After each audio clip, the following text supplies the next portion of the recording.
안녕하세요. 오늘도 와주셔서 감사합니다. 인생 사연을 다루는 살다 보면 인생사입니다. 좋아요, 댓글, 구독, 알림 설정은 채널 유지에 큰 힘이 됩니다. 바로 사연 시작합니다. 안녕하세요. 저는 49세의 평범한 주부입니다. 남들은 말합니다. 어쩜 그렇게 금슬이 좋아요? 부러워요, 진짜. 그럴 만도 했어요. 제 남편은 늘 다정했습니다. 제 말에 귀 기울이고 퇴근길에는 작은 꽃 한 송이도 건넬 줄 아는 사람이었죠. 딱히 기념일이 아니더라도 종종 저를 불러내 손잡고 산책을 하자고 하던 사람이었어요. 우리가 처음 만난 건 같은 은행이었어요. 저는 창구에서 근무했고 남편은 본점에서 내려온 신입 대리였습니다. 업무상 마주치는 일이 잦았고 나중에는 일부러 겹치게 만든 것 아닌가 싶을 정도로 자주 마주쳤죠. 어느 날 남편이 서류를 건네주면서 수줍게 말했어요. 혹시 다음 주말에 시간 괜찮으세요? 왜요? 하고 되물었더니 그는 살짝 귀까지 빨개진 얼굴로 웃으며 말했죠. 종로 근처에 LP 카페가 하나 있는데 음악 좋아하신다고 해서요. 같이 가시면 좋을 것 같아서요. 그렇게 조심스럽고 풋풋한 연애는 결혼으로 이어졌어요. 저는 아이를 낳으며 퇴직하고 남편은 묵묵히 자리를 지켜왔습니다. 우리 가족은 늘 평온했고 안정적이었죠. 그런데 믿음이란 건 쌓인 시간만큼 단단한 줄 알았는데 무너지는 건 단 한순간이더군요.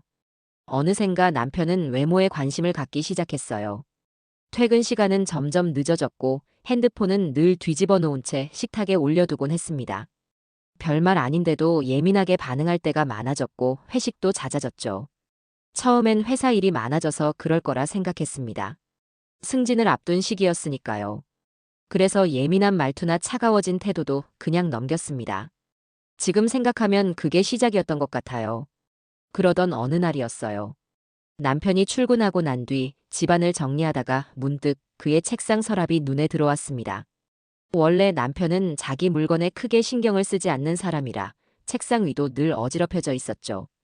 그날따라 유독 서랍 안이 엉망으로 뒤섞여 있어서 정리를 좀 해줘야겠다 싶었습니다. 서류며 봉투, 종이 뭉치가 뒤엉켜 있었고 그 안에서 익숙한 디자인의 봉투가 눈에 띄었어요. 바로 은행 내부 송달용 봉투였습니다. 저도 은행에 근무했던 적이 있어서 익히 알고 있었죠. 계열사 은행 간의 중요한 문서나 확인 서류를 주고받을 때 사용하는 다소 딱딱한 외형의 회색 봉투였습니다. 처음엔 별 생각 없이 정리만 하려고 하나씩 꺼냈습니다. 그런데 이상하게도 봉투가 여러 겹 쌓여 있었고 대부분 비어 있거나 폐기용이었지만 딱 하나만은 두께도 있고 뭔가 내용물이 들어있는 느낌이었어요. 무심코 그 봉투를 열어본 순간 저는 한순간에 숨이 턱 막히는 느낌을 받았습니다. 그 안엔 평범한 서류들 틈에 눈에 띄는 작은 카드 메모지 한 장이 끼어 있었습니다. 지난번 그곳 뷰가 진짜 좋았어요. 다음엔 제가 수건 챙길게요. 글씨는 또박또박 정성스러웠고 내용은 업무와는 무관한 사적인 이야기였습니다. 그것도 단순한 친분을 넘어서 누가 봐도 은밀한 관계를 암시하는 문장이었죠. 손이 부들부들 떨리기 시작했어요. 그게 단순한 오해이길 바랐지만 봉투 겉면에 적힌 발신자의 이름이 제 심장을 더욱 철렁이게 만들었습니다. 강남지점 여신지원팀 임혜령 과장. 낯선 이름이었지만 어딘가 익숙하게 들리는 이름이기도 했어요. 남편이 며칠 전 회식 자리에서 우연히 언급했던 바로 그 이름. 당시엔 흘려들었지만 지금 이 상황에서 다시 떠오르니 의미가 달라졌죠. 그날 저녁 저는 멍하니 거실에 앉아 남편을 기다렸습니다. 현관문이 열리는 소리가 들리자 늘 그렇듯 다녀왔어라는 그의 목소리가 들려왔고 저는 애써 평온한 척 그를 맞았습니다. 저녁을 차려내고 아이가 방으로 들어간 뒤 조용해진 식탁 위. 저는 조심스레 그에게 말을 건넸습니다. 당신 솔직히 말해줘요. 이 쪽지 대체 뭐예요? 남편은 처음엔 무슨 말인지 모르는 척 고개를 갸웃하다가 제가 조용히 봉투를 내밀자 눈빛이 바뀌었습니다. 그의 손이 잠시 공중에서 멈추더니 곧 표정이 굳었고 입술 끝이 일그러졌습니다. 잠시 침묵이 흘렀고 그는 무겁게 입을 열었습니다. 그건 오해야. 내가 다 설명할게. 저는 말없이 그를 바라봤고 남편은 한숨을 길게 내쉬더니 이내 조심스럽게 입을 열었습니다. 내 동기 진수 알지? 전에 얘기했던 그 친구. 걔가 요즘 강남지점 쪽이랑 자주 엮이는데 거기 여직원이랑 좀 그런 게 있어. 근데 혹시라도 회사에 들킬까봐 본사에서도 눈치 보는 분위기고 내 이름으로 송달 보내면 안 되겠냐고 부탁을 하더라고. 난 그냥 도와준 거야. 나 진짜 아무 사이도 아니야. 그 말에 약간의 안도감이 들었습니다. 내부 송달을 그렇게 악용하는 건 명백히 잘못이지만 본인이 아닌 친구의 부탁이라면 그럴 수도 있겠다 싶었죠. 남편 말대로면 그건 단지 우정의 연장선일 수도 있으니까요. 그런데 마음 한구석은 계속 불편했습니다. 그런데 왜 그런 일에 당신 이름을 빌려줘? 불륜을 돕는 게 아무렇지도 않은 일이야? 남편은 머뭇거리다 핸드폰을 꺼냈고 친구와 주고받은 카톡을 보여줬습니다. 저는 의심의 눈으로 화면을 바라봤습니다. 문자 내용은 분명 그가 말한 대로 친구의 부탁이었어요. 하지만 어딘가 석연치 않았죠.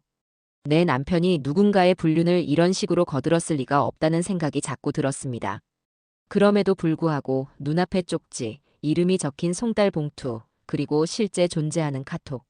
너무도 구체적이었습니다. 그날 밤 저는 화를 참지 못하고 말했습니다. 당신이 어떤 사람인지는 내가 누구보다 잘 알아. 하지만 남의 불륜을 돕는 사람으로는 남지 않았으면 좋겠어. 불륜이라는 건 누군가의 삶을 망가뜨리는 일이야. 그건 마음을 서서히 죽이는 살인이나 다름없잖아. 남편은 자신의 행동에 대해 새벽까지 반복해서 사과했습니다. 그날따라 그의 말투는 유난히 부드러웠고 눈빛도 따뜻했죠. 내가 멍청했어. 당신이 그렇게 말하니까 나도 내가 얼마나 어리석었는지 알겠네. 진심이야. 그는 조심스럽게 제 손을 잡으며 웃어 보였고 그 미소엔 다정함이 묻어 있었습니다. 최근 들어 낯설게 느껴졌던 남편이었지만 그날 밤 이렇게 마주 앉아 대화를 나눠보니 예전의 그 사람 그대로라는 생각이 들었습니다. 그래서일까요? 제 안에 일렁이던 의심과 불안도 그 순간만큼은 스르르 가라앉았습니다. 그리고 대화가 잠시 잦아들었을 때 남편이 조심스레 말을 꺼냈습니다. 근데 하나만 말할게. 앞으로는 내 서랍엔 손대지 않았으면 좋겠어. 당신이 날 걱정해서 그런 거라는 건 알아. 근데 회사 문서들이라 혹시라도 빠지거나 섞이면 나 진짜 곤란해져. 일이 어그러질 수도 있어. 그 말을 듣는 순간 제가 괜히 선을 넘었나 싶어졌습니다. 맞아, 일에 방해되는 짓은 하지 말았어야 했는데. 미안해. 앞으로는 안 그럴게. 당신 일하는데 신경 쓰게 하면 안 되지. 저는 그렇게 말하며 한 발 물러섰고 그날 밤은 조용히 지나갔습니다. 하지만 불길한 예감은 틀리는 법이 없더군요. 며칠 후 저는 그보다 훨씬 더 큰 진실과 마주하게 됩니다. 남편은 회식이 늦게 끝난다며 먼저 자라고 했습니다. 저녁을 먹고 기다리다 스르르 잠이 들었는데 새벽녘 갑자기 요란한 천둥 소리에 눈이 번쩍 떠졌어요. 바로 그때였습니다. 월패드에서 차량이 들어왔습니다. 라는 음성 안내가 들려왔죠. 왔나 보다 싶어 다시 누우려다 문득 이상한 기분이 들었습니다. 10분이 지나도 20분이 지나도 남편이 현관문을 열지 않는 겁니다. 불안한 마음에 얇은 가디건 하나 걸치고 슬리퍼를 꿰어 신은 채 저는 조용히 지하주차장으로 내려갔습니다. 계단을 따라 한 발 한 발 내려가며 제 심장은 쿵쾅거리기 시작했어요. 그리고 마침내 그 차를 발견했죠. 남편의 차. 익숙한 번호판. 익숙한 외형. 하지만 그 안에 펼쳐진 광경은 너무도 낯설고 충격적이었습니다. 운전석엔 아무도 없었어요. 대리기사 명함 하나만 꽂혀 있었죠. 뒷좌석엔 남편이 앉아 있었고 그 옆엔 낯선 여자가 있었습니다. 그 여자의 얼굴은 남편의 어깨에 살짝 기대어 있었고 두 사람은 술에 취해 깊이 잠든 듯 보였어요. 그런데 단순히 피곤해서 잠시 앉은 걸로는 도저히 설명할 수 없는 분위기였습니다. 남편의 넥타이는 느슨하게 풀어져 있었고 셔츠 맨 윗단추는 풀린 채였습니다. 그 여자의 손은 남편의 팔 위에 조심스레 올려져 있었어요. 그 여자의 힐은 벗겨져 있었고 남편의 상체는 한쪽으로 기운 채 그녀 쪽에 더 가까이 누워 있었어요. 딱 붙어 앉은 두 사람 사이에는 숨결조차 비집고 들어갈 틈이 없었습니다. 누가 봐도 가까운 사이의 모습이었죠. 그리고 그 여자의 목엔 사원증이 걸려 있었습니다. 이매령 과장, 강남지점 여신지원팀. 그 이름을 보는 순간 며칠 전 그 쪽지의 글씨가 뇌리를 스쳤습니다. 다음엔 제가 수건 챙길게요. 그 임혜령이 맞았어요. 저는 발걸음을 떼지도 못한 채 그대로 굳어버렸습니다. 눈앞이 뿌옇게 흐려졌고 귓가엔 천둥 소리가 아직도 울리는 듯 했어요. 손끝은 차가웠고 심장이 얼어붙은 것 같았습니다. 이 장면 하나로 그간 달라졌던 남편의 행동 하나하나가 모두 설명되었습니다. 저는 그대로 차량 문을 벌컥 열었습니다. 그 순간 술 냄새, 익숙한 남편의 향기, 그리고 처음 맡아보는 낯선 여자 향수 냄새가 섞인 공기가 확 끼쳐왔고 나는 울부짖듯 외쳤습니다. 여기서 당신이 왜 이러고 있어? 남편은 놀란 얼굴로 눈을 비비며 고개를 들었고 그제야 나를 알아보았습니다. 그의 눈이 커지며 멍하니 말을 잇지 못하는 사이 나는 다시 한번 외쳤죠. 대체 이게 뭐야? 설명 좀 해봐. 지금 이게 무슨 꼴이냐고. 당황한 남편이 급히 말을 뱉어냈습니다. 아직 술과 잠에서 덜 깬 듯 횡설수설했죠. 아니야, 진짜 그런 거 아니야. 혜령이, 아니, 임 과장이 너무 늦어서 우리 집 가는 길에 데려다 주려다가 술에 취해서 주소를 우리 집으로 말했나 봐. 나도 모르게 여기로 온 거야. 진짜야, 오해하지 마. 그 말을 듣는 순간 몸이 굳어버렸습니다. 그리고 냉기 섞인 목소리로 되물었습니다. 지금 그걸 변명이라고 해? 누굴 바보로 아는 거야? 그때였습니다. 옆자리에 앉아있던 여자가 갑자기 끼어들었습니다. 사모님 아니에요, 그런 거. 정말 위험하다고 데려다 주신 데서 오는 길에 그냥 잠든 거예요. 팀장님 그런 분 아니세요. 저 이 상황 너무 당황스러워요. 사모님이라는 그 한마디에 피가 거꾸로 솟는 느낌이 들었습니다. 지금 상황에서 그 입에서 그런 말이 나올 수 있다는 게 믿기지 않았습니다. 마치 자신이 피해자인 것처럼 떳떳하다는 듯한 눈빛에 뺨을 때리고 싶은 충동이 올라왔습니다. 나는 이를 악물고 소리쳤습니다. 당황? 지금 당황스러운 게 당신이야? 결혼한 남자 옆에서 기대어 자고 있는 게 당황이라고? 말 똑바로 해. 그녀는 당황한 듯 어깨를 움츠렸고 남편은 급히 내 쪽으로 몸을 돌렸습니다. 그리고는 내 말에 맞서며 그녀를 감쌌습니다. 그만해. 내가 설명했잖아. 괜히 임 과장까지 끌어들이지 마. 혜령이는 거절했는데 내가 위험할까봐 그냥 데려다 준다고 한 거야. 요즘 늦은 밤에 여직원 혼자 보내는 것도 문제 될 수 있어. 너 화난 건 알겠는데 제발 일단 얘기 좀 들으면 안 돼? 지금 이건 진짜 오해야. 그는 나보다 그녀를 먼저 생각하고 있었습니다. 호텔 뷰가 좋았다고. 다음엔 수건은 자기가 챙긴다고. 그 쪽지 말이야. 그런 말 회사 동료끼리 주고받진 않지. 누가 봐도 불륜 얘기잖아. 당신이 쓴 거 맞지? 그 순간 혜령은 남편의 얼굴을 흘끔 쳐다보았습니다. 마치 이건 어떻게 할 건지 묻는 듯한 눈빛이었죠. 그러자 남편이 버럭 소리를 질렀습니다. 뭐라는 거야? 그만 좀 해. 창피해서 회사 그만두기라도 바라냐? 그 말에 저는 눈앞이 확 뒤집히는 기분이 들었습니다. 잘못한 쪽은 자기들이면서 왜 내가 남의 체면을 걱정해야 하죠? 분노가 치밀어 올라 저는 남편 손에 들린 핸드폰을 거칠게 낚아챘습니다. 화면을 켜고는 저장된 연락처 목록을 빠르게 스치듯 훑었습니다. 진수. 바로 그 이름을 눌렀습니다. 그리고 통화 버튼. 지금 몇 시인데 그만해. 지금 전화하면 더 꼬여. 남편이 제지를 하려는 순간. 진동 소리가 들렸습니다. 그런데 그 소리는 남편의 가방 속에서 났습니다. 순간 주차장에 정적이 감돌았습니다. 남편은 고개를 돌렸고 저는 가방을 바라보다 그의 얼굴을 다시 쳐다봤습니다. 입술이 달싹였지만 아무 말도 못했죠. 그 침묵이 모든 걸 증명하고 있었습니다. 진수가. 목소리가 갈라졌습니다. 진수가 당신이었어? 남편은 대답하지 않았습니다. 입술을 꾹 다문 채 눈을 피했죠. 그럼 그 쪽지. 저는 혜령을 향해 고개를 돌렸습니다. 그거 당신이 우리 남편한테 쓴 거 맞잖아. 혜령은 순간 움찔하며 고개를 돌렸습니다. 하지만 이내 억지 미소를 띤 채 말했죠. 사모님 저 그런 의도 아니었어요. 그냥 농담처럼. 농담? 그게 농담처럼 보여? 그 쪽지가? 지금 이 행동들이? 그때 남편이 제 말을 끊었습니다. 혜령아, 오늘은 그냥 들어가. 연락은 나중에 할게.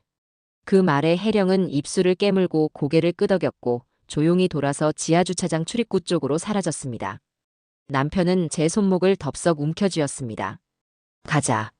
여기서 이러면 안 돼. 지금 그게 할 말이야? 제가 버럭 소리쳤지만 그는 단호하게 말했습니다.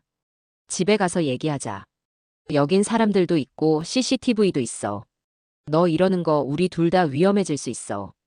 저는 발버둥을 쳤지만 그는 마치 무슨 큰 사고라도 덮으려는 사람처럼 다급하고 강하게 저를 끌었습니다. 저는 거의 반쯤 질질 끌려가다시피 하며 엘리베이터에 밀어 넣어졌고 남편은 신경질적으로 버튼을 눌렀습니다. 현관에 들어서자마자 저는 악에 받쳐 소리쳤습니다. 진수는 누군데? 그것도 결국 당신 이름으로 온 쪽지였잖아. 처음부터 다 당신이었잖아. 목소리가 떨렸습니다. 화도 났지만 그보다는 속았다는 감정이 더 컸습니다. 그런데 그 순간 남편이 피식 웃으며 고개를 저었습니다. 이렇게 말이 안 통하니까 내가 더는 대화를 못하겠는 거야. 그는 이마를 짚고 마치 답답하다는 듯 벽을 바라보았습니다. 당신은 몰라. 회사 안에서 얼마나 치열한지. 나이 50 넘어서 후배들한테 치이고 실적 못 채우면 바로 밀려나. 나는 지금 간신히 버티고 있는 거야. 그는 한숨을 쉬며 문 쪽으로 걸어갔습니다. 그 핸드폰도 왜 내 가방에 있었는지 몰라. 그냥 그런 거라면 적당히 넘어가자. 그 말에 저는 더는 아무 말도 하지 못했습니다. 그가 방으로 들어가 문을 닫는 소리가 유난히 날카롭게 들렸습니다.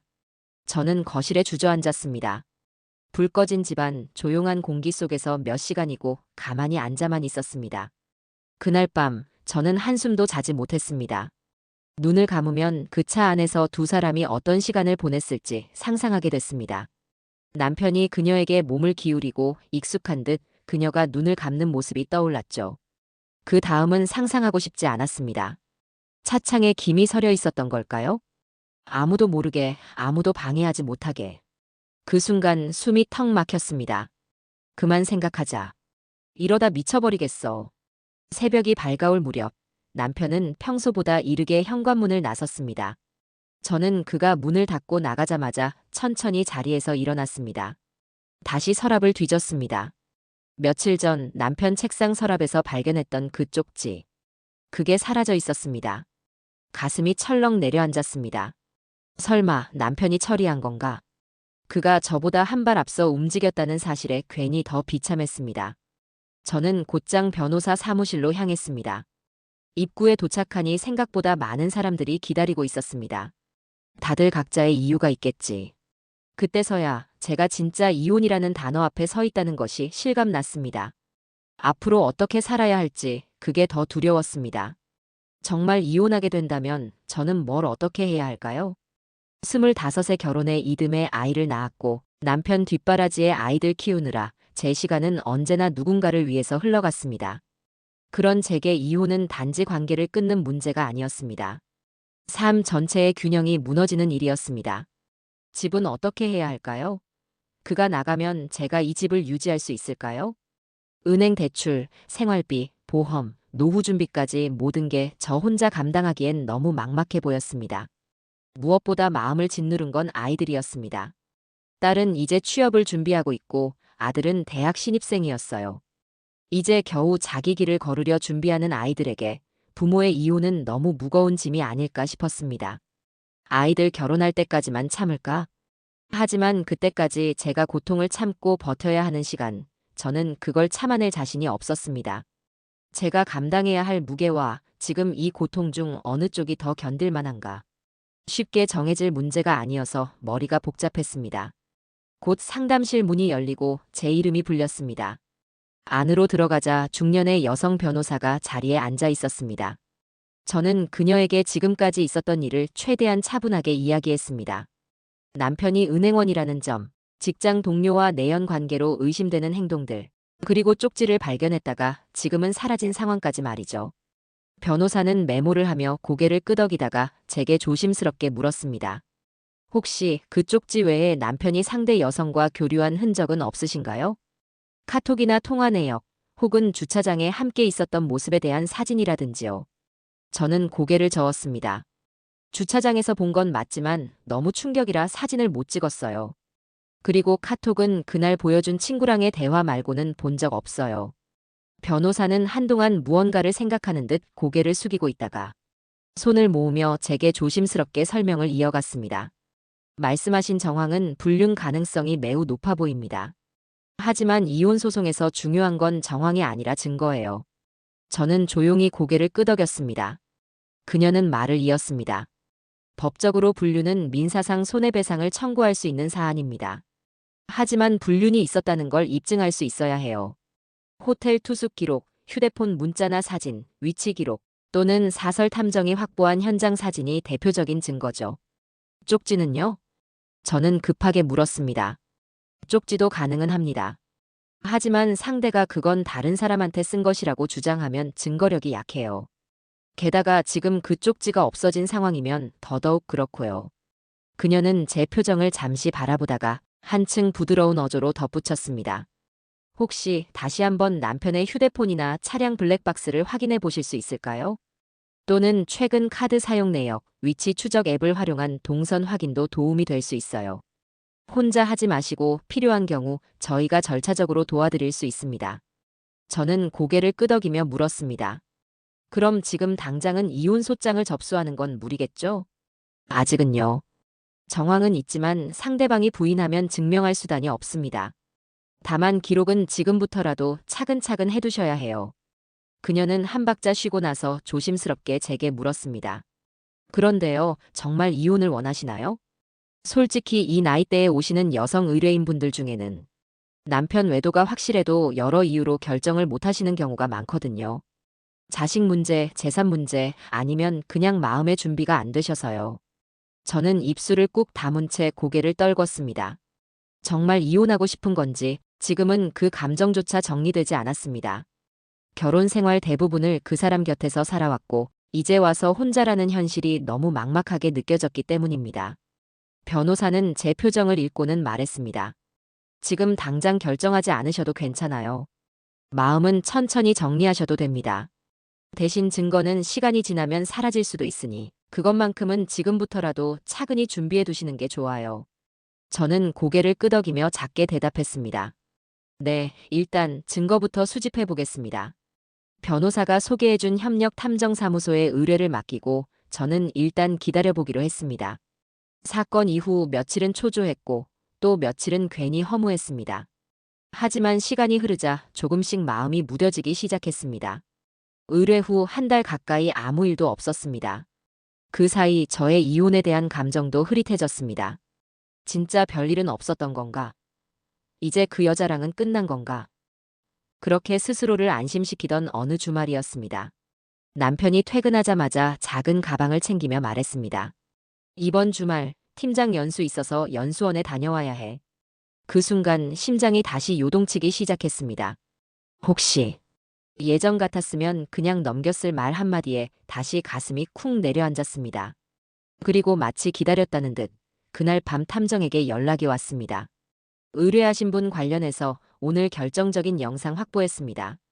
휴대폰을 든 손이 떨렸습니다. 며칠 뒤 저는 조용히 영상 파일을 전달받았습니다. 노트북 화면에는 흐릿하지만 분명한 장면들이 이어졌습니다. 호텔 주차장, 낯익은 남편의 옆모습, 그리고 그의 곁을 나란히 걷는 임혜령. 그들은 마치 오래된 연인처럼 가까운 거리로 나란히 걸었습니다. 남편은 그녀의 어깨에 자연스럽게 손을 올렸고 그녀는 그 손에 고개를 기댔습니다. 잠시 후 호텔 로비 앞에서 둘은 서로를 바라보며 조용히 웃었고 그녀가 먼저 그의 팔을 감싸듯 잡았습니다. 그 순간 남편은 주변을 한번 둘러보더니 조심스레 그녀의 이마에 입을 맞췄습니다. 숨이 턱 막혔습니다.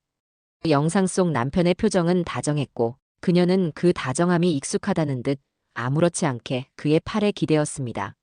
이렇게 대놓고 해도 된다고 생각한 걸까? 평소엔 조심스럽던 사람이 거짓말 뒤에선 저토록 뻔뻔하게 팔짱을 끼고 미소를 지으며 걸어가고 있었습니다. 마치 아무 일도 아니라는 듯이. 그 순간 저는 더 이상 의심할 여지도 없다는 걸 깨달았습니다. 그리고 그 모든 장면 위로 남편이 제게 했던 말들이 덧없이 떠올랐습니다. 오해야. 진짜 그런 거 아니야. 회사에서 문제 생길까봐 데려다 준 것뿐이야. 그건 그냥 동료로서의 배려였어. 그 말들 하나하나가 지금 이 화면 앞에서 참담하게 무너져 내렸습니다. 저는 카드 명세서를 꺼내 들고 그날의 사용 내역을 다시 확인했습니다. 호텔 이름이 거기에도 똑같이 적혀 있었습니다. 이제 정말 시작해야겠다는 생각이 들었습니다. 확신이 없던 마음이 그날 밤 아주 조용히 자리를 잡기 시작했습니다. 다음 날 저는 다시 변호사 사무실을 찾았습니다. 서류 가방 안에 인쇄해둔 영상 캡처 이미지, 카드 내역, 연수명령서와 날짜가 겹치는 근거들을 담아갔습니다. 확실한 증거네요. 영상과 카드 내역, 그리고 일정까지 일치합니다. 변호사는 차분히 말했습니다. 이 정도면 이혼소장 접수 가능합니다. 위자료 청구도 가능하고요. 접수해주세요. 더는 못 견디겠습니다. 저는 그렇게 제 인생 일대의 싸움을 시작했습니다. 며칠 뒤 이혼소장이 남편에게 송달되었습니다. 그날 저녁 그는 퇴근하자마자 거칠게 문을 열고 들어와 저를 불러세웠습니다. 손에는 구겨진 서류 봉투가 들려 있었고 얼굴은 분노로 일그러져 있었습니다. 이게 뭐야? 이혼소장? 당신 지금 제정신이야? 저는 아무 말도 하지 않고 그를 바라봤습니다. 정황 가지고 사람 인생 망치려는 거야? 내가 다 설명했잖아. 오해라고. 실체도 없는 걸로 지금 이 사단을 내겠다는 거야? 그는 책상을 내리치듯 손으로 치며 한숨 섞인 분노를 뿜어냈습니다. 가정주부가 돈도 못 벌면서 나 없이 혼자 살 수 있다고 생각해? 지금 의심병 걸려서 시위라도 하는 거야? 그 말에 저는 고개를 숙인 채 서류철을 하나 건넸습니다. 이건 당신한테 보여주려고 만든 게 아니에요. 법원에 제출할 자료예요. 하지만 한 번은 내 손으로 당신 눈에 직접 보여주고 싶었어요. 그 안에는 변호사의 조언대로 정리한 카드 내역, 탐정이 확보한 영상의 캡처 사진, 출장지 주소와 숙박 내역, 그리고 주차장 블랙박스의 시간대 기록이 정리돼 있었습니다. 그는 그 서류들을 넘기다가 얼굴빛이 달라졌습니다. 그리고 이내 무너졌습니다. 거실 바닥에 무릎을 꿇고 머리를 깊이 숙이며 말했습니다. 딱 한 번 실수였어. 그 순간 내가 착각했던 거라고. 깊은 마음은 없었어. 지금 돌이켜보면 미친 짓이었다고 생각해. 그는 두 손을 모으며 저를 향해 애원하듯 말했습니다. 당신만큼 소중한 사람 나한텐 없어. 정말로 그건 진심이야. 하지만 그 진심이라는 말이 이제는 너무 가볍게 들렸습니다. 너무 늦었고 너무 이기적이었습니다. 법정에서 마지막으로 마주한 날, 저는 담담하게 모든 사실과 증거를 제출했습니다. 남편은 끝까지 잠깐의 실수였다고 주장했지만 재판부는 그의 반복된 부정행위와 성실치 못한 태도를 인정했고 결국 제가 요구한 위자료와 재산 분할 대부분을 인정받았습니다. 그와 저는 법적으로 그리고 감정적으로도 완전히 갈라섰습니다. 이혼 판결이 난 뒤 그는 충고랍시고 마지막으로 한마디를 더 했습니다. 이혼했으니까 이제 끝이겠지만 솔직히 앞으로 혼자서 애들 뒷바라지에 생활비에 쉽지 않을걸? 내가 벌어다 준 돈으로 그동안 얼마나 편하게 살았는지 당신도 알잖아. 재산 나눈 것도 난 할 만큼 했다고 생각해. 그러니까 아꼈어. 이젠 당신도 현실이 뭔지 좀 알게 될 테니까. 저는 피식 웃으며 의미심장하게 대답했습니다. 그래. 당신이 벌어다 놓은 거 잘 쓸게. 근데 당신도 이제 아껴 써야 할 거야. 조만간 반가운 소식 하나 갈 테니까. 그때도 지금처럼 뻔뻔하게 웃을 수 있을지 기대해보자. 그는 제 말을 이해하지 못한 듯 인상을 찌푸렸지만 저는 더 이상 설명하지 않았습니다. 이미 준비는 끝났고 곧 그에게 닥칠 진짜 후폭풍은 이제 시작일 뿐이었으니까요. 며칠 후 저는 그가 다니는 은행의 인사팀 이메일로 한 통의 자료를 보냈습니다. 익명 제보라는 이름으로 정리된 문서에는 남편의 출장비 사용 내역, 출장 일정 중 연수원이 아닌 외부 숙소에서의 카드 사용 기록, 탐정이 확보한 일부 사진과 함께 내연 관계 정황을 담은 메모가 포함되어 있었습니다. 며칠이 지나지 않아 은행 내부 감사팀이 본격적으로 움직이기 시작했습니다. 출장비 부정 사용, 업무 외 사적 유착, 그리고 팀 내 여성 직원과의 부적절한 만남. 이 모든 게 확인되며 그와 그 여자 모두 면직 처분을 받았습니다. 며칠 뒤 남편으로부터 전화 한 통이 걸려왔습니다. 그의 목소리는 낮고 눌려 있었지만 억울함이 묻어났습니다. 너지? 회사에 제보한 거 너밖에 없잖아. 이혼도 모자라서 사람 인생을 송두리째 무너뜨려. 면직이 뭔 줄 알아? 퇴직이 아니라고. 내 커리어, 내 인생 그냥 끝난 거야. 다 끝났다고. 그래도 내가 애들 아빠인데 일까지 그만두게 만들면 안 되는 거잖아. 그 여자는 그냥 잠깐이었다고. 저는 그의 말에 숨을 고르고 조용하지만 단단한 목소리로 대답했습니다. 애들 운운하지 마. 애들 생각했으면 당신이 이러면 안 됐어. 아빠라는 사람이 가정을 이렇게 짓밟아 놓고 이제 와서 애들 핑계 대지 마. 그는 잠시 말을 잃고 조용해졌고 저는 그 틈을 타 마지막 한마디를 덧붙였습니다. 이제부터는 당신 인생, 당신 책임이야. 그가 당신이 치르면 돼. 그 후 저는 혼자 살아가고 있습니다. 처음엔 막막했습니다. 가정이라는 울타리 안에서 살림하고 아이 키우는 데에만 몰두해왔던 제게 혼자 살아남아야 한다는 건 참 낯설고 두려운 일이었습니다. 하루는 딸아이가 제게 말했습니다. 엄마, 이제 뭐 하고 싶어? 그 말에 저는 아무 말도 못했습니다. 지금껏 늘 누군가를 위해 살아왔지. 제가 하고 싶은 것은 생각해 본 적이 없었으니까요. 그 무렵 우연히 들른 동네 주민센터 게시판에서 지역 평생교육원 컴퓨터 수업 안내문을 보게 되었습니다. 한 달에 몇 번 무료 수업이라는 말에 큰 기대 없이 등록했죠. 그런데 모처럼 배우는 일이 제게는 아주 새로웠습니다. 어색하게 마우스를 잡던 손이 조금씩 익숙해지고 파일 정리나 표 작성도 재미있어졌습니다. 강사 선생님이 그러시더군요. 혹시 예전에 은행 다니셨었어요? 업무 감각이 좋으시네요. 그 말 한마디에 가슴 어딘가가 찡해졌습니다. 나 아직 쓸모 있는 사람이었구나. 그렇게 컴퓨터 활용 자격증을 따고 강사님의 추천으로 소규모 회계사무소에 파트타임으로 일하게 되었습니다. 비록 많지 않은 월급이었지만 그 안에는 제 이름으로 살아가는 첫걸음이 담겨 있었습니다. 이제 저는 더 이상 누군가의 아내로 살아가지 않습니다. 아이들의 엄마로서 그들의 길을 응원하되 이제는 저도 저만의 길을 걸어보려고 합니다. 오랜 시간 제가 바쳐온 가정은 결국 무너졌지만 그 안에서 아이들이 잘 자라준 것만으로도 저는 충분히 잘 살아왔다고 생각합니다. 이제는 그 아이들의 손을 조금 놓고 저 자신을 좀 더 돌볼 시간입니다.